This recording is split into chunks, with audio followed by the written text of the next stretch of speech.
Bienvenidos a este su canal del profesor Guillermo Andrés Castellanos. Por supuesto, no olvides suscribirte y darle like. De este modo hacemos crecer más este canal. Diabetes, resistencia a la insulina y el síndrome metabólico. Este video está basado en la fisiopatología de Port, novena edición, de las páginas 2411 a la 2418.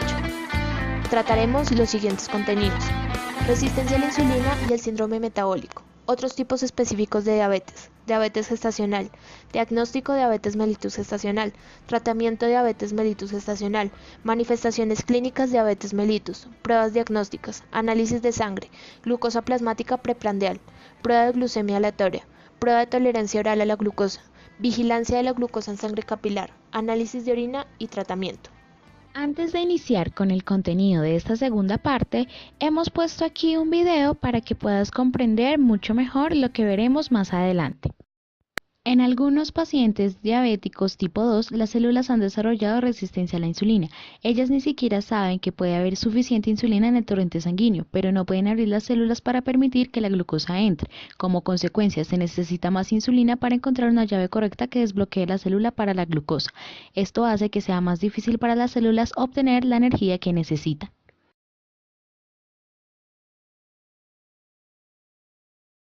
Cuando la glucosa no puede entrar a las células, ya sea porque no hay suficiente insulina o porque el cuerpo es el que se resiste, la glucosa empieza a aumentar en el torrente sanguíneo. Como resultado, toda esa energía es desperdiciada, no está en la célula, que es donde se necesita, y sin la glucosa en tus células, ellos carecen de la energía que necesitan para que tu cuerpo trabaje. Resistencia a la insulina y el síndrome metabólico. Existe evidencia creciente que sugiere que la resistencia a la insulina no solo contribuye a la hiperglucemia en los individuos con diabetes tipo 2, sino que pudiera desempeñar algún papel sobre otras anomalías metabólicas. Estas incluyen obesidad, concentraciones plasmáticas altas de triglicéridos y bajas de lipoproteínas de alta densidad (LAD), hipertensión, inflamación sistémica, según lo revelan la proteína C reactiva PCR y otros mediadores, fibrinólisis anómala, anomalías funcionales del endotelio vascular y enfermedad macrovascular, enfermedad arterial coronaria, cerebrovascular y periférica. Esta constelación de anomalías se denomina con frecuencia síndrome de resistencia a la insulina, síndrome X o el concepto preferido, síndrome metabólico. Los signos clínicos, las anomalías del laboratorio y las afecciones relacionadas que se asocian a este síndrome se describen en el recuadro 53. La resistencia a la insulina y el aumento del riesgo de desarrollo de diabetes tipo 2 también se identifican en las mujeres con síndrome de ovario poliquístico. Un factor importante en los individuos con síndrome metabólico que conduce a la diabetes tipo 2 es la obesidad. Alrededor del 80% al 90% de las personas con diabetes tipo 2 presenta sobrepeso. Los individuos obesos muestran aumento de la resistencia a la acción de la insulina y compromiso de la supresión de la síntesis hepática de glucosa, lo que da origen tanto a hiperglucemia como a hiperinsulinemia. El tipo de obesidad es una consideración relevante para el desarrollo de la diabetes tipo 2. Se ha encontrado que los individuos con obesidad de la porción superior del cuerpo o central tienen un riesgo más alto de desarrollar diabetes tipo 2 y trastornos metabólicos que aquellos con obesidad en la región inferior del cuerpo o periférica. El perímetro abdominal y la relación abdomen-cadera (RAC), que son medidas sustitutivas de la obesidad central, han demostrado una correlación adecuada con la resistencia a la insulina. Para su manejo, debe incorporarse al plan terapéutico la pérdida ponderal, con una reducción inicial del 5 al 10% del peso corporal, así como la atención de la diabetes y de las anomalías metabólicas relacionadas.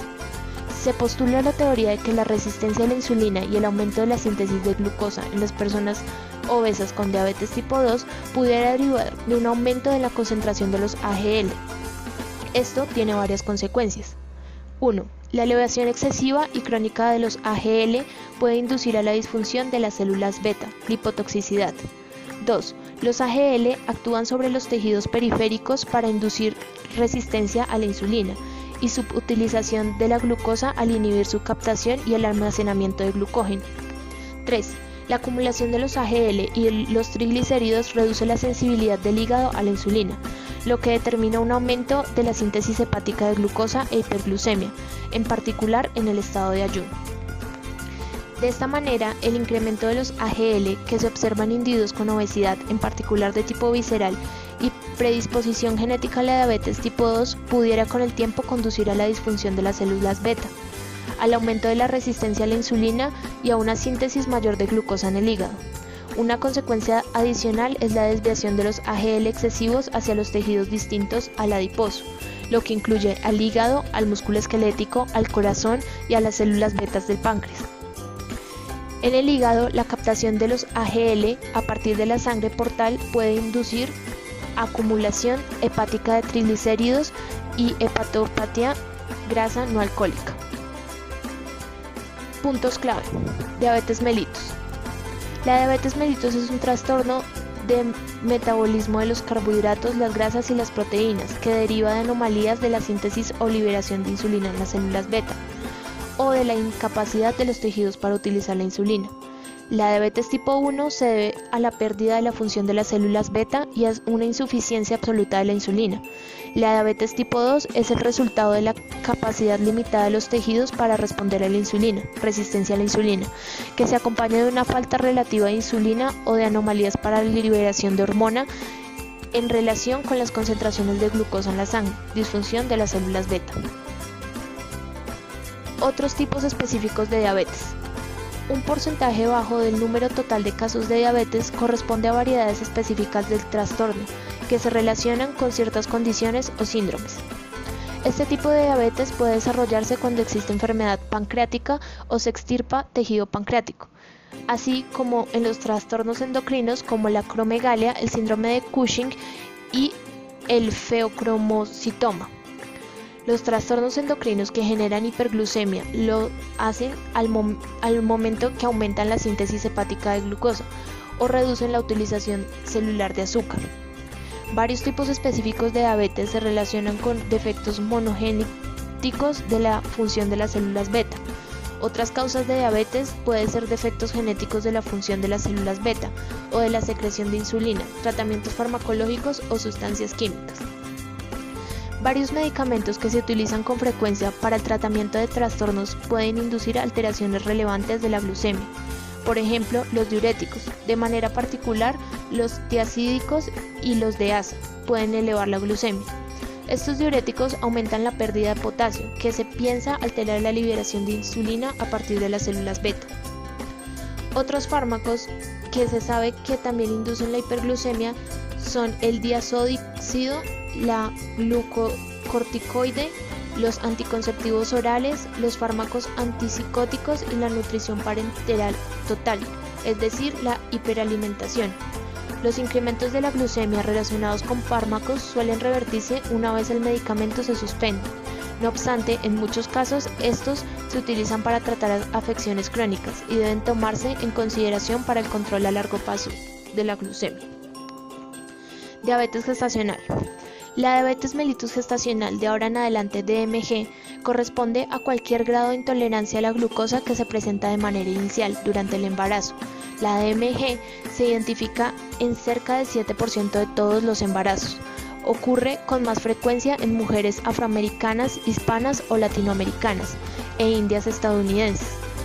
La más de las veces afecta a mujeres con antecedentes familiares de diabetes, mujeres con antecedentes de óbito fetal o aborto espontáneo, mujeres que tuvieron un neonato con alguna anomalía fetal en un embarazo previo, mujeres que tuvieron un neonato con peso alto para la gestacional, mujeres obesas, mujeres con edad avanzada y mujeres con 5 o más embarazos. Diagnóstico. En vista de la incidencia creciente de la obesidad y del desarrollo de la diabetes tipo 2 en poblaciones más jóvenes, la ADA estableció directrices revisadas por la diabetes mellitus gestacional. Un estudio epidemiológico multinacional reciente demostró que el riesgo de evolución materno-fetal o neonatal adversa se incrementa en proporción directa a la glucemia en la madre. Este estudio, el APO, influyó sobre las recomendaciones nuevas que indican que todas las mujeres deben ser sometidas a pruebas para detección de diabetes mellitus gestacional entre las 24 y las 28 semanas mediante un PTOG con 75 gramos de glucosa. A la ingestión de glucosa le sigue la toma de muestras de sangre venosa para cuantificar la concentración de azúcar a intervalos de 1 y 2 horas, ADA. Si la concentración de la glucosa en el plasma es superior a 92 miligramos sobre decilitro en el estado de ayuno de 180 miligramos sobre decilitro a la primera hora o de 153 miligramos sobre decilitro a las 2 horas, se establece el diagnóstico de DMG. Lo más probable es que estos estándares nuevos generen un incremento significativo del número informado de mujeres con DMG, pero permitirá un mejor control de la glucemia. Las mujeres que cuenten con factores de riesgo para diabetes necesitan ser sometidas a prueba en su primera consulta prenatal y luego deben clasificarse como pacientes con diabetes tipo 2 si el caso lo amerita. El diagnóstico y el manejo médico cuidadoso resultan esenciales para las mujeres con diabetes mellitus gestacional, ya que estas tienen un riesgo más alto de sufrir complicaciones durante el embarazo, mortalidad y trastornos neonatales. Los trastornos neonatales incluyen macrosomia, es decir, tamaño corporal mayor que el normal, hipoglucemia, hipocalcemia, policitemia e hiperbilirrubinemia. Tratamiento.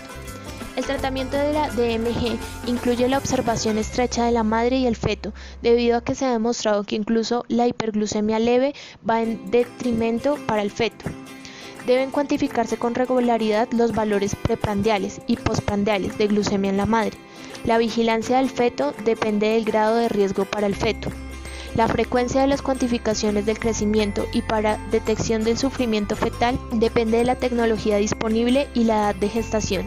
Todas las mujeres con DMG requieren una orientación nutricional, puesto que la nutrición es la piedra angular del tratamiento.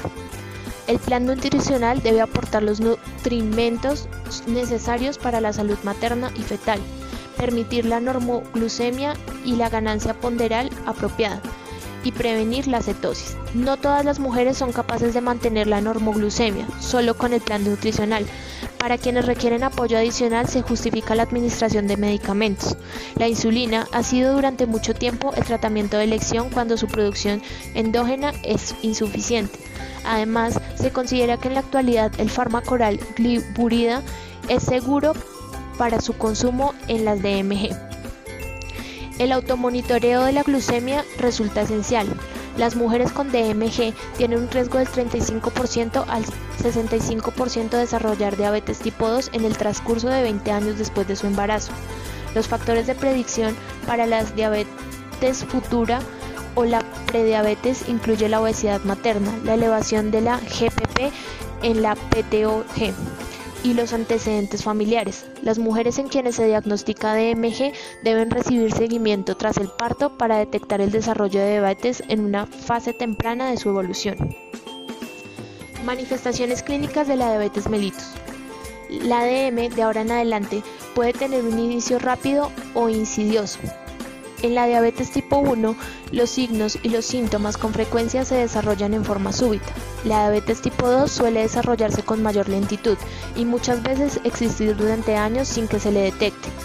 Su presencia pudiera identificarse durante una valoración médica, de rutina o cuando el individuo busca atención médica por otras razones. Los signos y síntomas de la diabetes que se identifican con más frecuencia se conocen como las 3P. 1. Poliuria, es decir, micción excesiva. 2. Polidipsia, es decir, sed excesiva. 3. Polifagia, es decir, apetito excesivo. Estos tres síntomas guardan relación estrecha con la hiperglucemia y la glucosuria, que son propios de la diabetes. La glucosa es una molécula pequeña con actividad osmótica.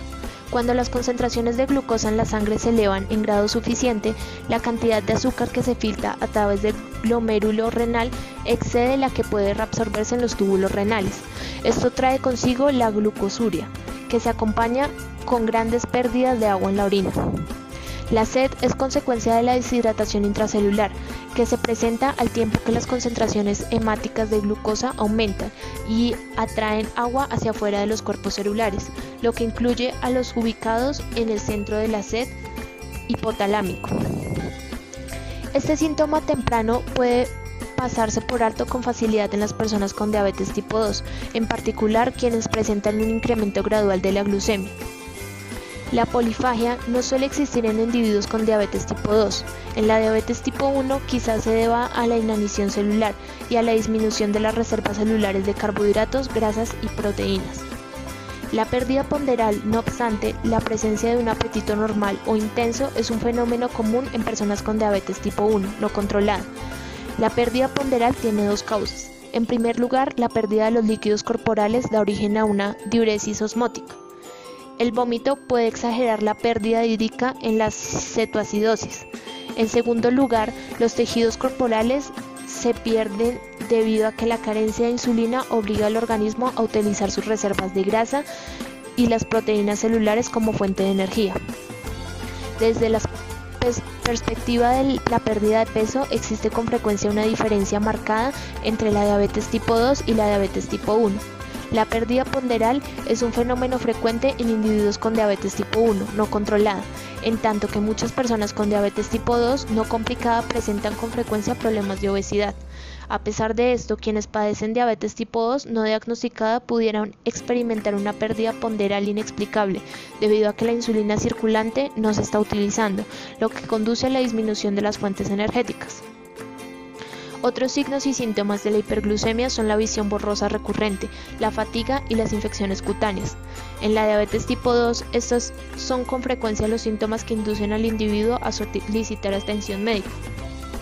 La visión borrosa se desarrolla al tiempo que el cristalino y la retina se exponen a los fluidos hiperosmolares. La disminución del volumen plasmático induce debilidad y fatiga.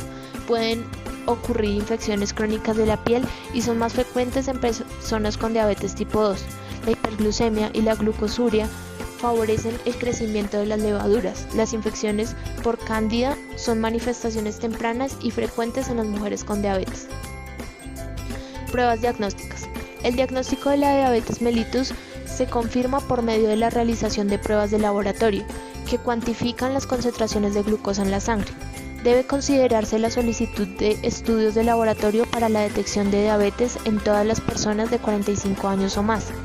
Debe valorarse la solicitud de detección en individuos menores de edad y obesos, con algún pariente en primer grado con diabetes, que pertenece a un grupo de alto riesgo, en mujeres que parieron un neonato de más de 4,5 kilogramos o en los que se le diagnosticó diabetes mellitus gestacional, en personas con hipertensión o hiperlipidemia, o en quienes cubren los criterios para IG o AGP, es decir, prediabetes, de acuerdo con el análisis de laboratorio previo. Análisis de sangre. Las cuantificaciones de glucosa en la sangre se utilizan tanto para el diagnóstico como para el control de la diabetes. Las pruebas diagnósticas incluyen la GPP, la cuantificación aleatoria de glucosa en el plasma y la prueba de tolerancia a la glucosa. A la lista de pruebas diagnósticas para la diabetes se agregó en 2009 la hemoglobina glucosilada, A1C, antes denominada HbA1c. Antes, la A1C se había utilizado solo como medida para el control de la glucemia con el tiempo. Las pruebas de glucemia mediante laboratorio y con tubo capilar o punción digital se utilizan para el control de las personas con diagnóstico de diabetes. La tabla 55 enlista los valores de A1C en relación con las concentraciones promedio de glucosa en el plasma. Los pacientes con diabetes deben tener conocimiento sobre sus valores A1C y la correlación y las asociaciones de estos con el control glucémico a largo plazo. Glucosa plasmática preprandial. La GPP ha sido por mucho tiempo la prueba de diagnóstico preferida, cuando se dispone de una muestra de sangre en ayuno. Las concentraciones de glucosa se cuantifican una vez se difiere el consumo de alimentos durante por lo menos 8 horas. Un valor de GPP inferior a 100 mg sobre decilitro se considera normal. Una concentración de entre 100 mg sobre decilitro y 125 mg sobre decilitro es relevante y se define como una glucemia preprandial anómala.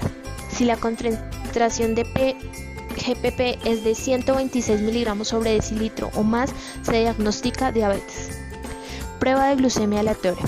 La cuantificación aleatoria de glucosa plasmática es aquella que se realiza de manera independiente al tiempo transcurrido desde los últimos consumos de alimentos. Una concentración plasmática de glucosa que muestra elevación inequívoca 200 mg sobre decilitro o más en presencia de síntomas clásicos de diabetes como polidipsia, polifagia o poliuria y visión borrosa es diagnóstico de diabetes mellitus a cualquier edad. Prueba de tolerancia oral a la glucosa. La PTOG es una prueba importante para la detección de la diabetes. El análisis cuantifica la capacidad del organismo para almacenar la glucosa al retirarla de la sangre.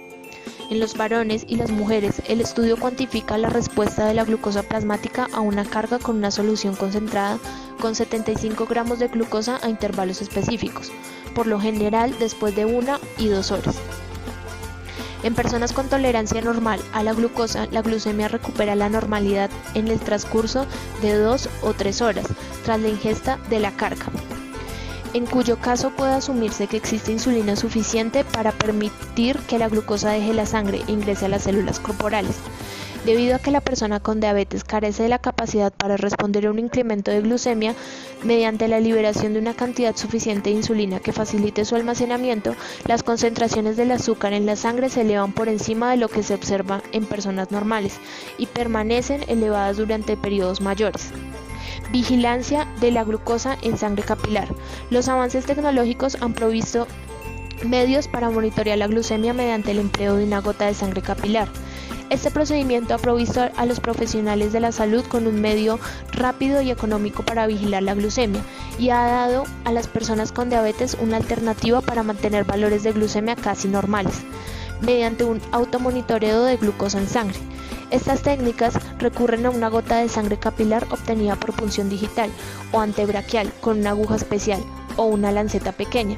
La gota de sangre capilar se coloca o se absorbe en una tira reactiva y se determina las concentraciones de glucosa por medios electrónicos, gracias al empleo de un glucómetro. Debe recomendarse cautela al recurrir a sitios para toma de muestras de distintos a los pulpejos durante los periodos en los que se sospecha hiperglucemia, debido a que existe una discordancia amplia entre los valores cuando existen fluctuaciones rápidas de la glucemia. Las pruebas de laboratorio que recurren al plasma para la cuantificación de la glucemia dan resultados entre el 10 y el 15% superiores en comparación con las técnicas de punción digital que recurren a sangre entera. La mayor parte de los monitoreos autorizados para emplear en casa calibran las lecturas de la glucemia con valores plasmáticos, con el objetivo de permitir una comparación más simple con los valores de laboratorio. Se están poniendo a disposición sistemas para monitoreo continuo de glucemia, con el objetivo de afinar el control de la glucemia. Distintos sistemas cuentan con caracteres pequeños que se implantan en el tejido subcutáneo para obtener muestras frecuentes. Los centros de endocrinología recurren cada vez más a esta tecnología en personas específicas, con el objetivo de lograr un control óptimo de la glucemia. La variedad y la precisión de estos sistemas se encuentran en mejoramiento continuo. Sin embargo, el monitoreo de la glucemia mediante la punción digital sigue siendo estándar en la atención. Prueba de hemoglobina glucosilada. La hemoglobina glucosilada, también conocida como glucohemoglobina HbAc1 o AC1, el término de preferencia, se refiere a la hemoglobina en la que se ha incorporado la glucosa. La hemoglobina de ordinario no contiene glucosa cuando se libera a partir de la médula ósea.